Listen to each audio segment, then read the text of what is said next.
Assalamualaikum warahmatullahi wabarakatuh. Alhamdulillah, pertama sekali marilah kita sama-sama memanjatkan syukur kehadrat Allah Subhanahu wa taala. Dengan limpah izin dan rahmat Allah Subhanahu wa taala kita boleh bertemu di dalam program Remaja Khairul Ummah, Jabatan Pendidikan Negeri Pulau Pinang dengan kerjasama Jabatan Hal Ehwal Agama Islam Negeri Pulau Pinang. Anak-anak yang dikasihi oleh Allah Subhanahu wa taala, Allah Subhanahu wa taala, walaupun dalam keadaan kita berada di dalam PKP ataupun PKPB sekarang ini, Allah masih lagi memberikan ruang kepada kita untuk memberikan ilmu, menyampaikan ilmu, dan Allah Subhanahu wa taala masih lagi memilih daripada kalangan umat Islam yang kita ketahui bahawa hari ini ada 7 bilion penduduk bumi. Daripada 7 bilion itu, 1.6 bilion dipilih oleh Allah untuk Allah Subhanahu Wa Taala berikan iman dan Islam. Dan daripada situ pula dipilih lagi oleh Allah Subhanahu Wa Taala untuk Allah Subhanahu Wa Taala jadikan daripada kalangan orang-orang yang beriman kepada Allah Subhanahu Wa Taala, orang yang sentiasa melakukan amal-amal baik dan orang yang sentiasa menjaga diri untuk daripada melakukan maksiat. Dan kemudian kita antara orang yang dipilih oleh Allah untuk menjayakan program ini. Itu bukan program daripada sudut kita tengok daripada sudut program sekolah sahaja ataupun program remaja sahaja. Ianya adalah satu program yang telah mendapat redha daripada Allah Subhanahu wa taala. Jadi sebelum kita panjangkan kuliah kita ataupun program kita ini, kita sama-sama bersolawat ke atas junjungan besar Nabi Muhammad sallallahu alaihi wasallam, sebab ustaz ambil daripada satu hadis Nabi kata satu-satu perkara itu Nabi kata akan terputus. Nabi kata kulli sababin wa nasabin munqati'un fi yaumil qiyamah illa bisababi wa nasabi. Nabi kata tiap-tiap perkara itu akan putus. Hubungan keluarga akan putus, hubungan kawan-kawan akan putus. Tapi hubungan yang ada kaitan denganku, kata Nabi SAW, tidak akan putus sampailah hari akhirat. InsyaAllah kita sama-sama bersolawat ke atas junjungan besar Nabi Muhammad SAW. Yang ini bukan kira surah sedap tak sedap.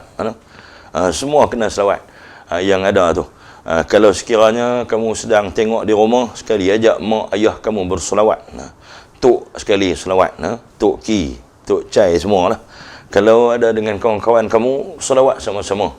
InsyaAllah, dan kalau kita selawat ke atas Nabi SAW, insyaAllah dengan ikhlas, innahu kana syafi'an wa syahida, kita akan dapat syafaat daripada layak untuk mendapat syafaat Nabi SAW.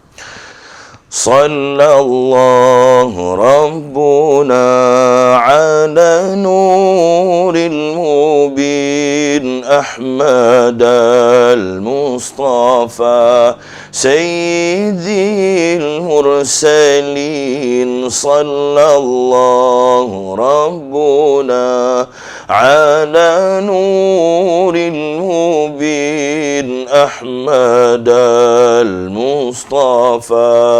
Sayyidil Mursalin. Sallallahu Rabbuna ala nuril mubin Ahmad al-Mustafa Sayyidil Mursalin. Sallallahu Rabbuna ala nuril mubin Ahmad al-Mustafa Sayyidil Mursalin.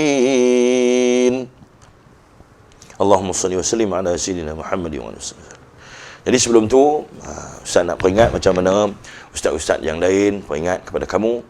Jadi kamu sediakan dah, kalau ada kitab, sediakan kitab kabair kita ni, yang warna hijau ke, yang ada warna biru ke, kan.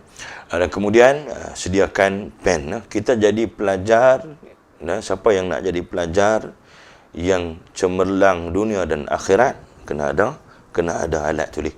Nabi pernah kata dekat seorang sahabat, ya ibn Mas'ud, julusuka fi majalisil ilmi wa tadhkir.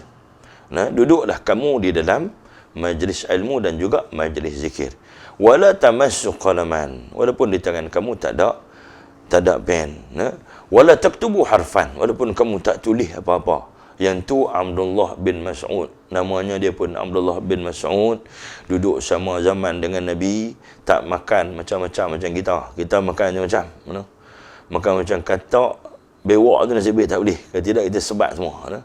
Jadi Abdullah bin Mas'ud, Allah bagi dekat dia, duduk dekat dengan Nabi, tempiah daripada Nabi yang disebut sebagai rahmatun muhdah, hadiah yang diberikan oleh Allah, itu hadiah yang diberikan oleh Allah, itu rahmat yang dihadiahkan oleh Allah. Jadi sahabat-sahabat ni Allah bagi terang hati mereka, duduk dengan Nabi SAW, jaga makan mereka, jaga akhlak mereka. Kita tak sampai teratur. Jadi kita kena ada pen, kena ada pen, kena ada kertas, kena ada buku catat apa yang kita mampu catat. Jadi sebelum mulakan kitab ini, Ustaz selalu nak peringat, mana-mana Ustaz pergi, dan hari ini kita boleh secara online dengan kamu semua. Jadi Ustaz nak sebut 4 perkara yang disebutkan dalam kitab. Orang yang menuntut ilmu ini ada beberapa kelebihan dia. Yang pertama sekali, orang yang menuntut ilmu ni Ustaz nak sebut ni supaya kamu ni ambil benda ni dan jadikan sebagai perkara yang sentiasa kamu ingat. Tang mana saja pi, bukannya sahaja untuk terlibat dalam program seperti ini, tapi tang mana pi kamu akan rasa pentingnya berada di dalam majlis ilmu. Pentingnya kita untuk mendapatkan ilmu. Siapa saja. Boleh kamu boleh sampaikan kepada kawan-kawan kamu, kepada mak ayah kamu, terutama ayah. Ayah kalau ayah rasa ayah tak boleh, tak apa minat pergi mengaji, kamu sebutkan 4 perkara yang kamu Ustaz sebut ni. Yang pertama, zikrullahi alamul iman. Untungnya orang yang duduk dalam majlis ilmu ni, apa dia? Untungnya ialah apabila dia duduk di dalam majlis ilmu, tiap-tiap kali dia mendengar nama Allah, zikrullahi alamul iman, bertambah imannya di sisi Allah. Duduk dalam majlis ilmu, dengar nama Allah. Daripada awal tadi kita duduk sebut nama Allah banyak mana dah. Alhamdulillahirabbil alamin wassalatu wassalamu ala asyrafil anbiya. Kita duduk sebut nama Allah dah. Daripada awal kita duduk sebut nama Allah, daripada awal lagi kita duduk memuji Allah Subhanahu wa taala, dan sehinggalah kita duduk dalam majlis ilmu sepanjang-panjang tu pasti akan ada nama Allah Subhanahu wa taala disebut.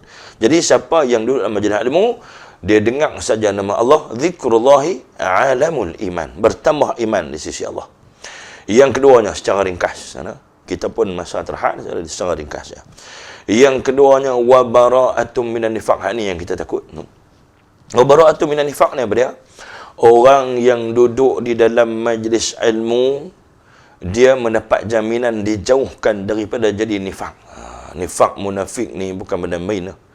Munafik ni, kalau munafik asli boleh tahan. Kalau munafik akidah ni, fid darkil asfali minan nar, neraka hak paling bawah, selama-lamanya di dalam neraka, tidak ada bantuan, tidak ada syafaat, tidak ada pertolongan. Jadi nifak ni satu benda yang kalau sekiranya kena, kadang-kadang orang tak sedar dia jadi nifak, dia duk rasa dia betul sampai mati.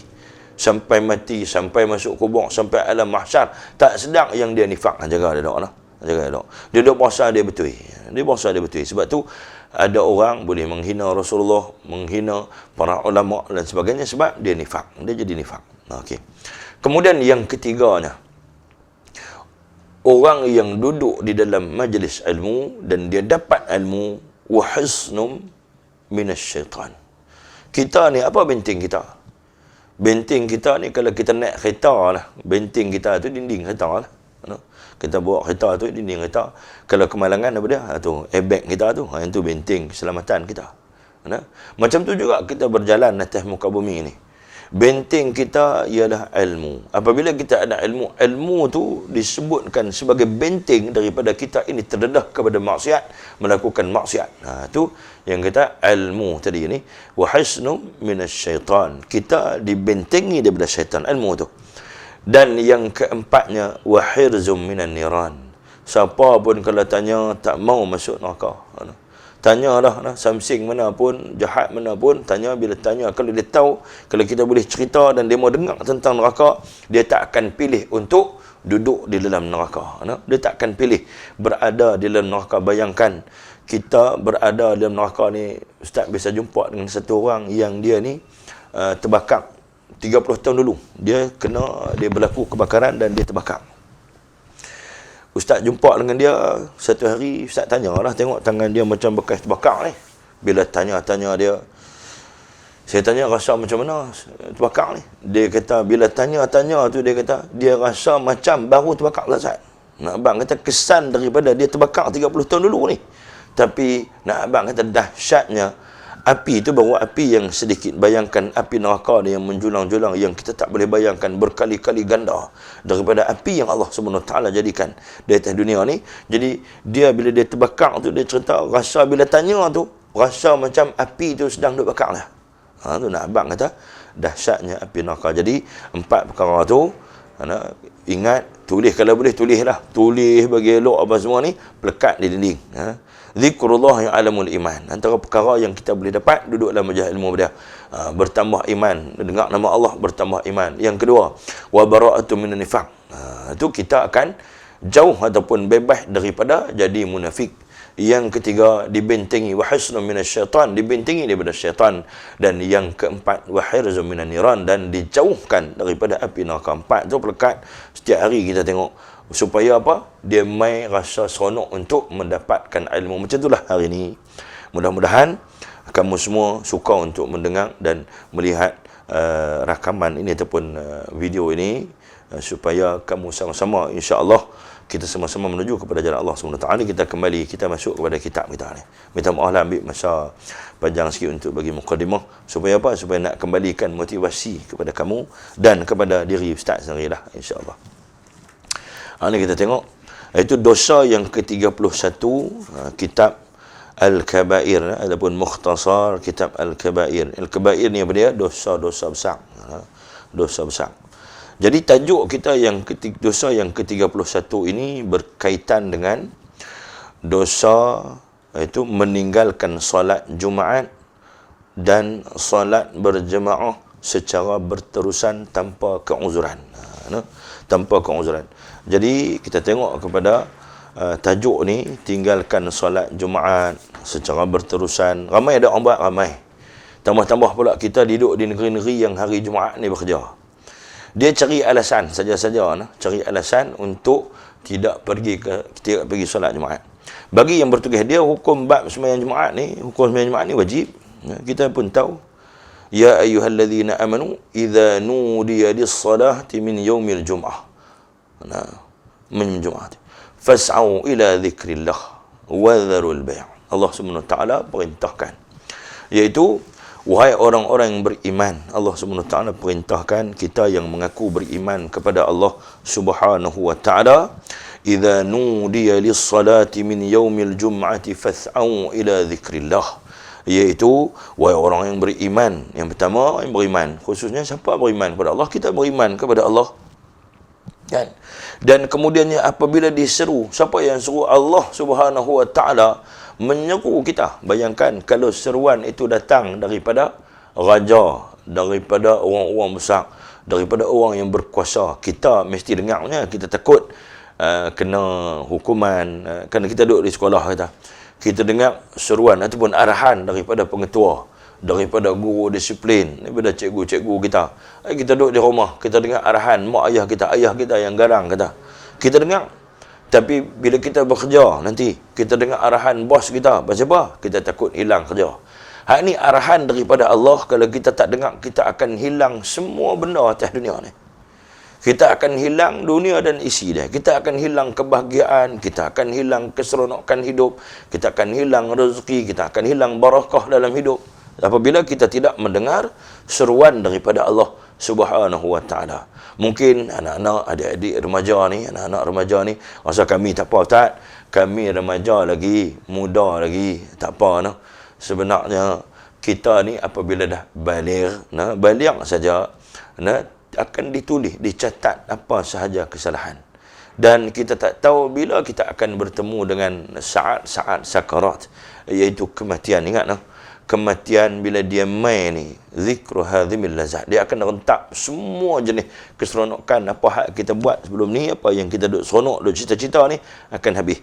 Jadi tak rugi pun kita hidup ikut cara agama, ikut cara yang diperintahkan oleh Allah, sebab Allah Subhanahu wa taala pilih kita untuk jadi daripada kalangan orang yang beriman kepada Allah. Bayangkan berapa ramai di luar sana orang yang tidak dipilih oleh Allah untuk beriman kepada Allah Subhanahu wa taala.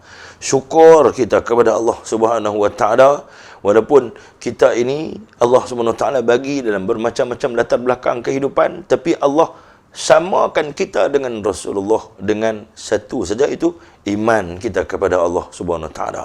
Kita beriman kepada Allah seperti mana nabi-nabi dan rasul yang telah diutuskan oleh Allah Subhanahu wa taala. Bayangkan kalau kita sekarang ini berada dalam kumpulan yang tidak beriman kepada Allah. Tengok no, Nabi sallallahu alaihi wasallam bersedih dengan kematian bapa saudara dia yang dia panggil abati, dia panggil ayahku, dekat siapa? Abu Talib yang kita terkenal ni. No, yang terkenal dengan kebaikan dia.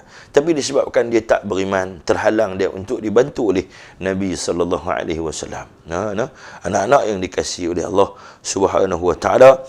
Jadi wahai orang-orang yang beriman, apabila disuruh, tengok pada ayat ni, untuk melaksanakan solat Jumaat, kita diperintahkan oleh Allah untuk solat Jumaat. Solat Jumaat wajib, macam mana solat-solat lain lah. Macam mana solat fardu yang lain wajib kita, dan kita ni haram meninggalkan solat itu dengan sengaja. Kalau kita sengaja tinggal solat Jumaat, samalah hukuman yang Allah Subhanahu wa taala akan kenakan kepada orang yang meninggalkan solat Jumaat seperti mana solat-solat yang lain. Nah, ingat nah, orang yang tinggal semayang dia memang tak ada rasa apa-apa. Tapi dalam kitab Tanbihul Ghafilin disebutkan, orang yang tinggal sembahyang ini Allah Subhanahu wa taala jadikan beberapa perkara dalam hidup dia. Nah, ketika di dunia, ketika di alam barzakh, ketika nak mati, ketika dia ada di alam barzakh, dan ketika dia menghadap Allah Subhanahu wa taala. Tu dia. Sampai macam tu punya berat orang yang tinggalkan sembahyang, tinggalkan solat. Tengoklah orang yang tinggalkan sembahyang lah. Sembahyang Jumaat ke, sembahyang apakah. Tapi hari ni kita bincang tentang orang yang tinggal solat Jumaat. Sama lah no. Orang yang tinggal solat Jumaat dengan sengaja, tak ada alasan apa-apa, tak ada alasan khauf, tak ada alasan yang lain yang kukuh. Contoh macam anggota polis. Nah, anggota polis, kamu tengok anggota polis, dia tinggal solat Jumaat sebab dia sedang ligan penyamun perompak. Ligan penyamun perompak, dia boleh meninggalkan solat Jumaat. Boleh. Orang yang kerja, contohnya dia jaga mesin. Mesin tu tak boleh nak berhenti, kena ada sebab bahaya. Dia kena ada seorang atau dua orang. Yang jaga tu pula memang kena orang Islam, memang dia kerja bahagian tu. Dia boleh meninggalkan solat Jumaat. Hak lain kena pergi semayang. Hak lain wajib tak boleh tak semayang. Ni tengok lah. Apa balasan orang yang dia rasa biasa saja tinggal semayang Jumaat ni? Termasuk kamu dah anak-anak remaja yang rasa kami tak apa, muda lagi, balik tidur. Hak jadi mak ayah pun tengok anak, biar pergilah, kesian. Pak hang dulu pun bukan duk pergi semayang rajin sangat. Dia kata hang tu saduk rajin sangat belah pada pak hang. Hang tak pergi jadi warak pula. Ada juga fikir gitu. Nah, kamu jangan ambil semua ni. Kita nak kena jawab tiap-tiap kita, wa kulluhum ati yaumal qiyamati farda. Kita semua akan dipanggil menghadap Allah. Tiap-tiap kita akan jawab sendiri. Lah ni tak apa. Ada orang bantu kita. Ada guru-guru yang tengok kesian kita tak semayang, guru yang nasihat kita, mak kita tengok kita tak semayang, mak kita nasihat kita, kawan kita, rakan boleh nasihat kita, keluarga kita nasihat kita, kita yang tinggalkan solat, terutamanya ni solat Jumaat ni, kita tinggal buat rasa tak ada apa tak pergi sembahyang Jumaat. Rasa ada setengah dia jawab, Tuhan tahulah, aku sibuk, aku tak dan. Jadi aku boleh tak ada sembahyang. Ada orang mai tegur kita, tapi esok di akhirat, wa kulluhum ati yaumal qiyamati farda. Kita akan menghadap Allah. Tidak ada penterjemah, seorang-seorang kita kena menghadap dan bercakap di hadapan Allah Subhanahu wa taala. Jadi Ustaz nak cerita sikit beberapa azab yang Allah Subhanahu wa taala sediakan, yang kamu semua boleh rasa ataupun boleh tengok sendiri, sebab kadang-kadang kita ni bila kita tak kenal ataupun kita tak tengok, kita tak kaji sendiri, kita tak tahu, ya. Tapi sebenarnya orang yang beriman ni, dia dengar saja hadis Nabi, dia dengar saja ayat Al-Quran, terus dia patuh. Walaupun kadang-kadang tak kena dengan akal dia, awak tak jadi macam aku dengar pun. Tapi itu adalah Allah Subhanahu Wa Taala jadikan kita orang yang beriman. Beriman ni apa dia? Kita beriman kepada Allah ini, dalam iman tu ada taqwa. Taqwa ni apa dia? Taqwa ialah fi'lil wajibat wa tarkil muharramat. Kita buat benda yang disuruh oleh Allah, yang diwajibkan oleh Allah, dan meninggalkan perkara yang diharamkan oleh Allah Subhanahu Wa Taala. Jadi tengok azab yang pertama bila ditanya oleh sahabat, ya Rasulullah, apakah itu siksaan semasa di dunia bagi orang yang meninggalkan solat, antaranya solat Jumaat ni? Yang pertamanya, Allah Subhanahu Wa Taala akan mengambil keberkatan daripada usia. Usia tak berkat. Usia tak berkat, umur panjang. Umur panjang, Fir'aun umur panjang. Berkat lah, tak berkat. Fir'aun sakit pun tak, apa pun tak.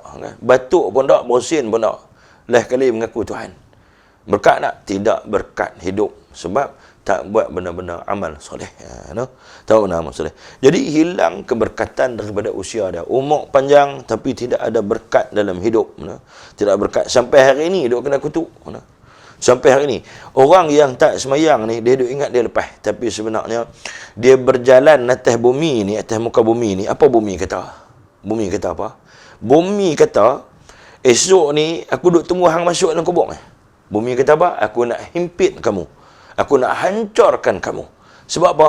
Ketika Allah Subhanahu Wa Taala nak menjadikan kita ini, wa idh qala rabbuka lil malaikati inni khaliqun basharan min tin. Bila Allah kata ke malaikat dan juga iblis, masa tu iblis baik lagi, Allah kata aku nak jadikan basharan min tin, manusia daripada tanah. Bila Allah kata macam tu, iblis ni tak setuju lah. Malaikat ni dia setuju, dia ikut perintah Allah. Bila nak diambil tanah kata, jangan ambil aku, jangan zalimi aku. Sebab esok ni bila ambil aku, jadikan manusia ni akan jadi sombong.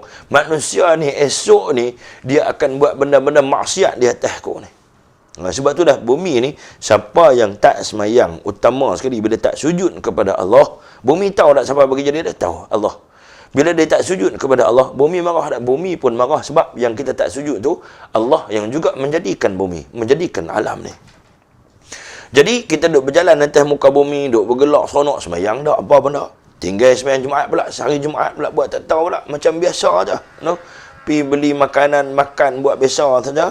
Hari Jumaat tetap semayang Jumaat, Allah rentap keberkatan usia. Yang kedua, Allah ambil keberkatan pada rezeki. Rezeki mai banyak mana pun tidak ada barakah. Barakah rezeki ni bukan boleh makan KFC rezeki barakah ni bukan boleh makan nasi Arab 5-6 talam lah. Barakahnya rezeki itu apabila kita makan, akhlak kita jadi baik, hati kita jadi baik, hati kita jadi baik, diri kita jadi baik, kita jadi sihat dengan rezeki yang kita makan. Itu tanda barakahnya rezeki. Yang ketiganya, Allah akan mengambil tanda ataupun ciri orang yang soleh daripada wajah orang yang tinggal semayang. Tinggal semayang Jumaat tak nak pergi langsung dan tak semayang Jumaat. Dengan sengajanya, tidak ada keuzuran, dia tak tinggal semayang Jumaat. Pada ketika itu Allah rentap, Allah cabut daripada wajahnya, itu wajahnya dihilangkan tanda orang soleh. Yang keempat, tidak terpelihara baginya agama Islam. Kita takut bila kita tak pelihara, tak jaga amalan, kita bimbang kalau amalan itu tidak boleh membantu kita. Tak ada benda yang untuk membantu kita. Jadi kita boleh jadi terkeluar daripada Islam, ataupun lama kelamaan kita mula tak percaya kepada Islam. Ini yang kita bimbang, yang dah berlaku kepada orang-orang di zaman kita hari ni. Ada orang yang mula tak percaya kepada Islam. Ni ustaz cerita satu pengalaman. Satu orang dia bela anak sampai umur 30 tahun. Sampai umur anak tu 30 tahun dah. Kemudiannya anak tu mula buat maksiat, buat dosa. Daripada umur bawah tu tak biasa, elok saja. Kemudian bila pak tanya, ni kata, nak tanya hang ni, pasal apa hari-hari makin hari tengok hang suka buat maksiat, semayang pun tak semayang dah. Kan pakai selok pendek, tak tutup aurat. Apa dia jawab? Dia kata, ayah dengan agama ayah, saya dengan agama saya. Ni berlaku dah ni, berlaku. Kemudian ayah dia kata, awak cakap macam ni. Dia kata, ayah, saya bagi pendidikan, dia kata, sampai tahap ni saya boleh guna akal sendiri. Saya nak pilih jalan yang mana, kata. Bukankah Tuhan pun kata, dia kata, guna akai yang Tuhan bagi. Maksudnya, tengoklah. Bila guna akai semata-mata, akai tidak ada disuburkan dengan amalan. Kita tak buat ibadat secara ikhlas. Tak buat kerana Allah. Berapa ramai hari ini, kita tengok orang yang sembahyang bukan kerana Allah. Baca Al-Quran sampai tang ni. Baca Al-Quran sampai tang ni. Quran tak sampai di sini. Semua amalan kita buat tu semata-mata, dia panggil macam lepas batuk di tengah, macam tu, ringan-ringan. Kita buat ikut suka kita ya. Maka, kita tak boleh nak harap yang Islam akan berada dalam diri kita selama-lamanya. Sebab tu kita kena ada amalan, kena jaga sembahyang. Dan kemudiannya, yang kelima, setiap amalan yang dilakukannya di dunia ini tidak mendapat ganjaran pahala. Bila dah dia mula tinggal ibadat yang paling utama sembahyang. Amalan lain nak bergantung di mana? As-salatu imaduddin, sembahyang tiang agama. Kalau dia tinggal sembahyang, tu pula sembahyang Jumaat pula, sembahyang Jumaat yang memang dikhususkan kepada kita umat Islam, sembahyang Jumaat. Bila dia khususkan sembahyang itu, kita tak buat, maka apakah yang terjadi? Antaranya ialah tidak mendapat ganjaran pahala. Sebab kalau ada pun nak bergantung tak mana. Sebab tidak ada tapak, tidak ada tempat nak digantung pahala-pahala yang lain.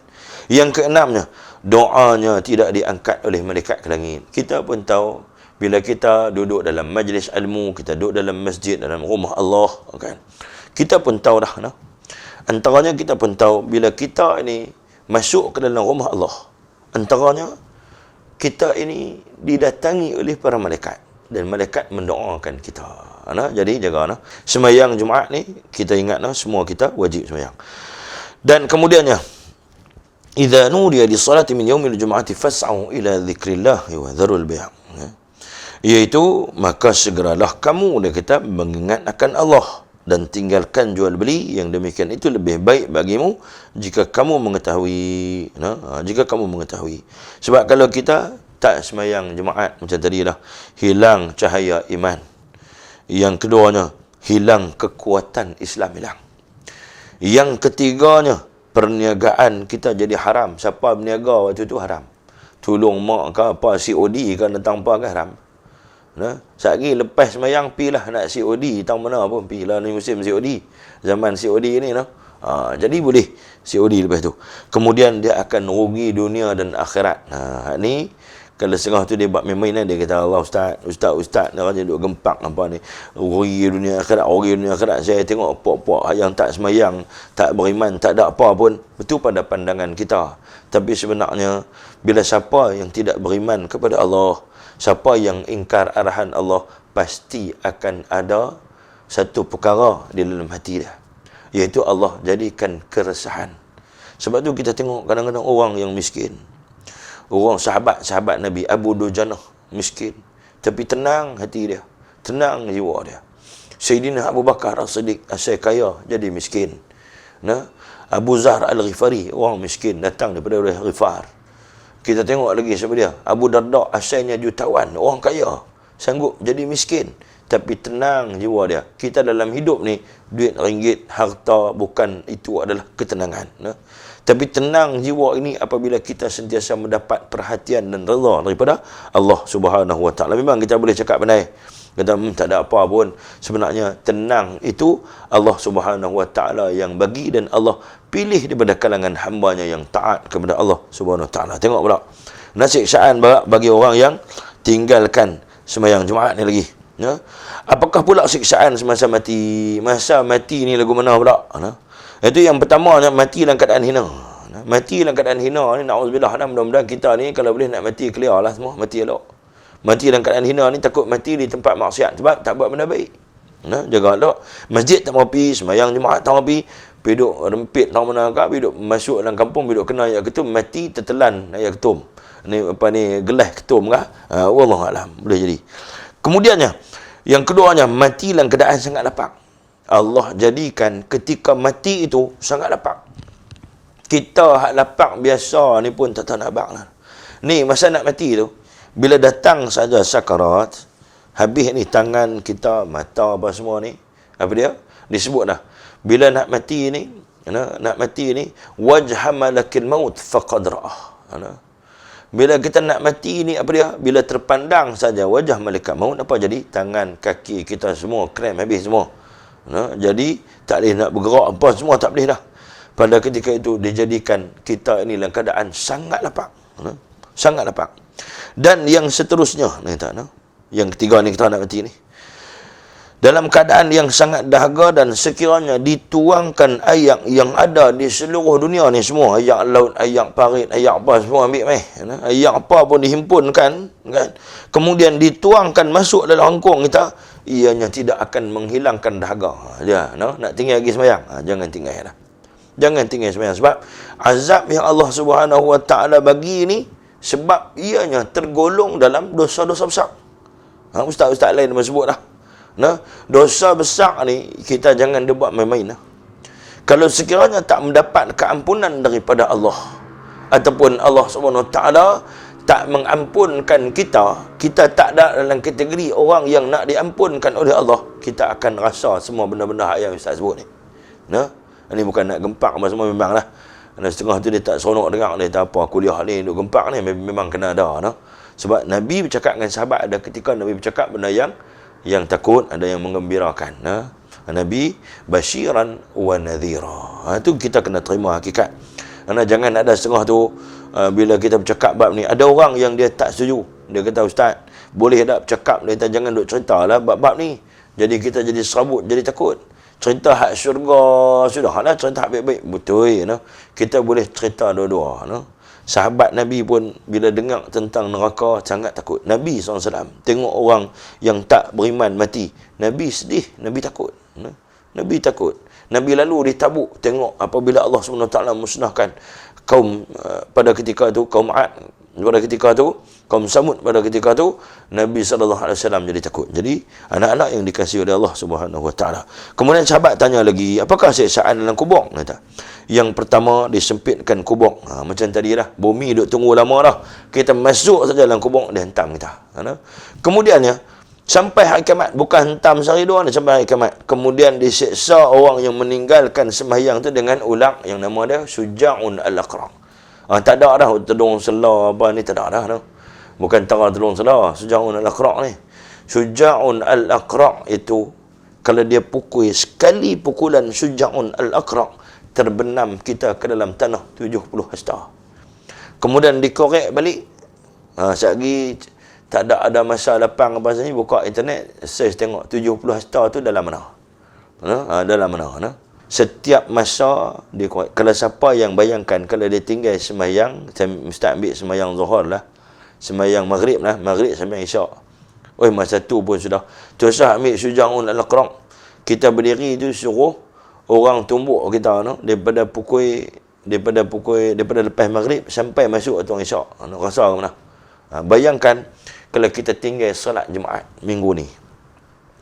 Nak sampai minggu depan tu, dikira kita akan diazab daripada minggu ni sampai ke hari Jumaat depan. Tu jangan tinggal solat Jumaat. Carilah jalan macam mana pun untuk kamu melakukan solat Jumaat. Jadi Ustaz nak pergi sikit kepada tentang solat berjemaah secara berterusan tanpa keuzuran. Apa dia? A'udzubillahi minasyaitanirrajim. Tengok kitab kita ni muka surat 165. 165. يوم يكشف عن ساق ويدعون إلى السجود فلا يستطيعون خاشعة أبصارهم ترهقهم ذلة وقد كانوا يدعون إلى السجود وهم سالمون. صدق الله العظيم. Ingatkanlah, itu orang-orang yang tidak beriman akan masa didedahkan kedahsyatan hari kiamat, dan mereka diseru supaya sujud, maka tidak dapat melakukannya, sambil pandangan mereka tunduk malu serta mereka diliputi kehinaan. Dan sesungguhnya mereka di dunia dahulu telah pun diseru supaya sujud, tapi mereka enggan sedang mereka dalam keadaan sihat. Itu kita, Ka'ab al-Ahbar berkata, tidak diturunkan ayat ini melainkan kepada orang yang meninggalkan solat berjemaah. Jadi ayat ni kalau tengok diturunkan khusus untuk orang yang tinggalkan solat berjemaah. Cuma bila sebut pasal sujud, Ustaz nak sebutlah sikit. Kita ambil cerita Iblis. Iblis ni, dia sujud dekat Allah, dia sujud. Dia satu ketika dulu, dia satu orang yang disebut sebagai satu makhluk, bukan orang, satu makhluk. Iblis ni, dia sujud, disebut sebagai Al-Arif Billah, Al-Abid Billah. Al-Arif Billah, Al-Abid Billah. Satu makhluk yang arif, yang sangat kenal Allah. Satu makhluk yang kuat beribadat kepada Allah. Maksudnya, di kalangan para malaikat, dia paling hebat sekali ibadat dia di sisi Allah Subhanahu Wa Taala. Tapi satu hari bila Allah kata amara al-malaikatu fasajadu ila Adam.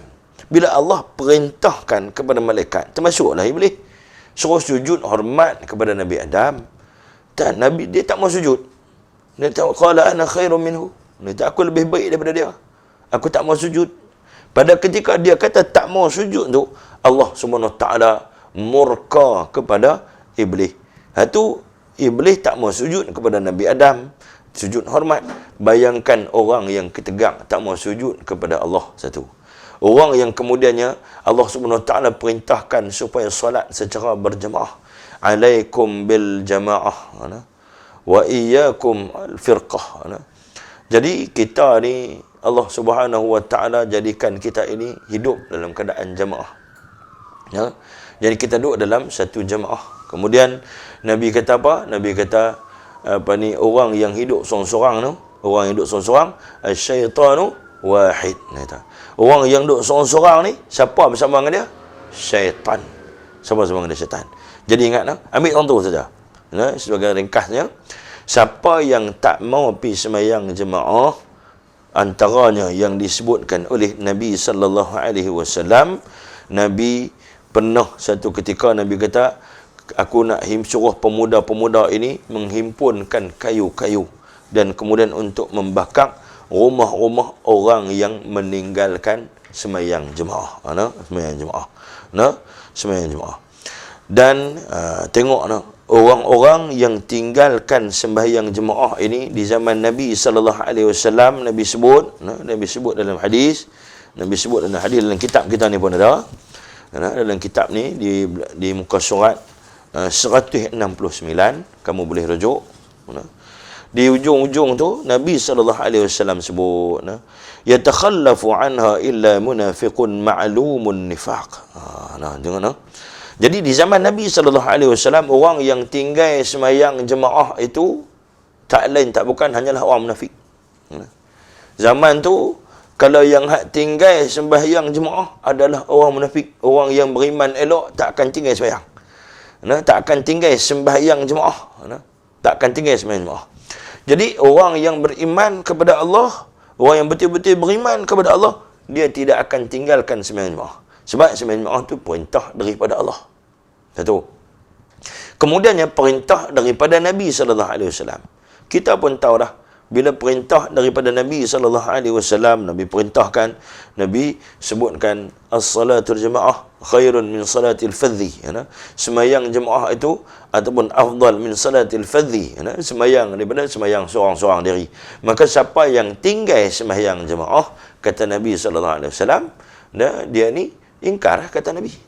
Ingkar dekat Nabi SAW. Sebab tu yang Nabi nak bakar rumah orang yang tak sembahyang jemaah. Pasal ingkar kata-kata Nabi SAW. Sebab kita seolah-olah mendustakan apa yang disebutkan oleh Nabi SAW dengan macam-macam alasan. Kita bagi alasan kok ni, alasan kok ni. Jadi ini adalah motivasi kepada kamu dan juga ustaz sendiri.